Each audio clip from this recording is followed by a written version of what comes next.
In this series, Squishies compete to be the top chef, and you vote for 3 finalists to compete for the ultimate title. Previously on Squishy Top Chef Makeover. Flo, get off the plate. Frank, your thoughts? You voted, and Flo is also moving on to the finale. But who will join Chip and Flo? The choice is up to you. It's what you're doing, making me feel like I'm falling. Hey guys, today we're doing episode 3 of Squishy Top Chef Makeover. If you're new here, this is a food competition between my Squishies. In each episode, I choose 3 Squishies to compete and create 3 separate food dishes. At the end, you guys vote in the community tab on who you think won this episode. Now, this is our 3rd episode, which means at the end of this episode, we will have 3 winners. Those 3 winners will compete as finalists in episode 4. At the end of episode 4, you guys will vote and crown a Squishy Top Chef, like the winner who wins. The best chef of all. Let's bring in this episode's contestants in a second. But first, did you know my Squishy Makeover series is inspired by Moriah Elizabeth? You did?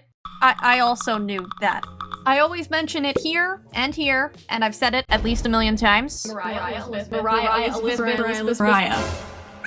Alright, I think we're on the same page now. Let's get started and meet the contestants. In a battle between memory foam and cuteness, 3 Squishies will create food. Raining all the way from your local grocery store section, this macaroon animal has come to win. From one allergen to another, Skippy's gourmet meal will involve mainly one ingredient. I bet you can't guess what it is. Just kidding, you probably can. Before these Squishies can be painted, they have to be prepped. Taking out my scissor and cutting off any of the pieces of the Squishy that are sticking out or are part of the keychain. I also cut the waffle in half so I could glue it onto the macaroon. Taking out my tacky glue, which is basically fabric glue, and I did not anticipate having an issue with this because I usually don't have an issue when gluing Squishies together. However, rubber banding this together was just impossible, so I had to resort to my gross hot glue gun. Once the hot glue had dried, I used my puffy paint to fill in any cracks and seal everything together. Taking out a soft matte paint, trying to open it, ooh, struggling. I got it. Creating a nice white base coat. And now we're ready to start adding some colors. Dipping into this peanut butter color, or waffle color. More on this later, but this lack of difference in color between the 2 of them did cause some issues. Dipping into this brown color and adding that where the waffle cone meets the macaroon. And I did get some comments last video about the way I say macaroon. Oranges, oranges, potatoes, potatoes, tomatoes, tomatoes. It's an accent difference. I chose to paint the peanut purple because we're being weird, guys. And then I took this darker purple because that is on the bottom of this very air-filled macaroon. I have yet to stab it with a needle to deflate the air out of it. Anyway, I'm adding this darker color to match the other macaroon. And as I was doing this, it started to look very faded to me. So I took out this darker purple color and added the jelly on top of this waffle cone. As I was doing this, I really contemplated, do I want this darker jelly in between the macaroon? I don't know. Should I do it? Should I not do it? I did it. As soon as I did this, I almost immediately felt regret. I should have kept it the lighter purple. It looks like a sandwich filled with jellyfish jelly. But seriously, now it looks like hamburger buns. While I dried this off, I contemplated why this looked so bad, and it dawned on me. Why does this one look so good? We have a purple and then a different purple color.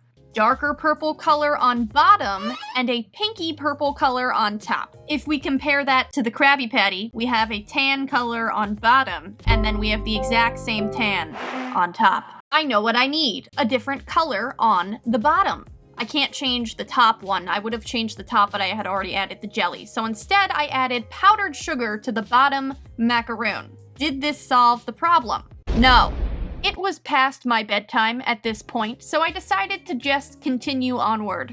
I added some peanut butter to the top of the peanut and also more to the macaroon to try to create more color differentiation. I also added light purple around the jelly. I don't know if I like that decision, but it was a decision that was made. And then I also decided to add some eyes to this peanut. I personally thought the peanut was really cute before, so I wanted to keep the face. I also added some highlights to the jelly and the peanut butter to make everything look really shiny. Since this is supposed to be food, we might be questioning why I decided to make the peanut have a face. Shh, don't question it, just go with it. Honestly, I just added the face because I thought it looked cute. I made the eyes a peanut butter color, I outlined them with a black color just on the edges, and I also added some glimmers and eyebrows.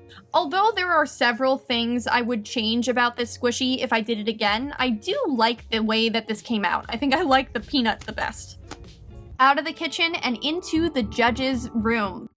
Skippy, could you tell us a little bit about your dish? Ooh. Coco, your thoughts? I think that's a compliment. Good luck in the polls, Skippy. Raining all the way from your campsite's fire pit, this s'more cat, Graham, is ready to bring us a donut? Yep, it's a donut. It's a keychain as well, and it's very squishy, 10 out of 10. The first step in this makeover process is removing the keychain. It was really stuck in there. Get out. I think I'm showing you that the squishy does have some, seams. Sanding this squishy down, and then taking out my scissors to cut off any of those seams. Taking out my soft matte paint, and there is some stuff stuck to it. And I'm using that to create a nice white base coat for our donut. A few coats later, and we're ready to take out our colors. Dipping into this donut dough color, the same color that was the peanut butter color and the waffle cone color. We're really using this tan color a lot today.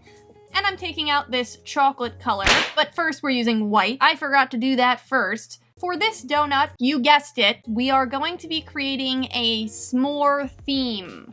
But to change it up a little bit, I figured for this, that was a huge mistake. I digress. The marshmallow is supposed to look like it has been lit on fire a little bit. So this is the before and the after. I do like this one. I know it's a little bit more on the basic side, but I still like it. Now that Graham has finished his donut, he is moving on to the judge's room. Let's see what he comes up with. Graham, tell us a little bit about your dish. Oh. Poor presentation, but how does it taste? Mel, your thoughts? Okay, Graham. Well, good luck in the polls. Raining all the way from Cupid's bow, we have Val, our Valentine's Day hamster. She will be preparing for us an ice cream cone made with love. I'd give this like a 7 out of 10 for squish value. We're sanding it down, and then we're taking out our scissor to cut off any of the excess seams. I'm also giving it a white base coat. This foam is the kind that just sucks up paint, so I really had to do a lot of coats before it was ready for some colors. I don't know why I'm petting it. Dipping into this very pale pink color that matches actually Val's pink fur. She's a hamster, yes, it's fur. Dipping into this purple color for the cone, which matches Val's bow. You'll notice that Val has hearts with 3 different colors. I've prepared those colors here. I'm recreating the hearts that are on Val's body and putting them on the ice cream. The ice cream cone is starting to look like Val, but it is missing something. So we're adding some whipped cream to the top of this cone and letting that dry. I'm also using more of this dark purple color to add some drips around the waffle cone. Is it a waffle cone or is it a sugar cone? It's a sugar cone. Once I was done adding sprinkles to the top of this whipped cream, Val's ice cream cone was completed. Here they are side by side, and I honestly really love the theme on this ice cream cone, and I love it even more when it's next to Val. They look so cute together. Let's check in with Val to see how she's feeling before going into the judge's room. Val is feeling really excited. Tell us a bit about the inspiration behind your dish. Aw, that's cute, Val. But how does it taste? Maurice, your thoughts? Glowing reviews for ice cream, Val, but let's see how you do in the polls. And here are all 3 of the dishes for this week's episode. Don't forget to vote for the Squishy you think should move on to compete for the ultimate title of Top Chef. You can vote in the community tab. A special thank you to our judges for, well, helping us to judge these dishes. Thanks so much for watching, and I'll see you guys next week for another video. Bye! Hey.